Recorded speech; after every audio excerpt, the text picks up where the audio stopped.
Благодаря ви, може да станете. Прекрасно изпълнение. Аз ще дойда ето тук в средата. Един много интересен прочит на нашия онлайн свят, който ушким го има, а може би го няма. Не знам, нека да се обърнем към журито. Любо, какво прочете ти тук в това изпълнение на сцената? На мен много ми хареса, защото е страшно модерно във всеки един смисъл.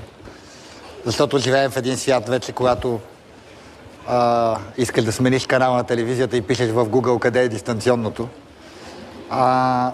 Много е докосно това, което направихте, момичета и момчета. Браво! Много умно, защото рядко хората отиват оттатък танца. Т.е. забравят изначалното предназначение на танца да бъде разказ, да бъде история. Той така се е създал.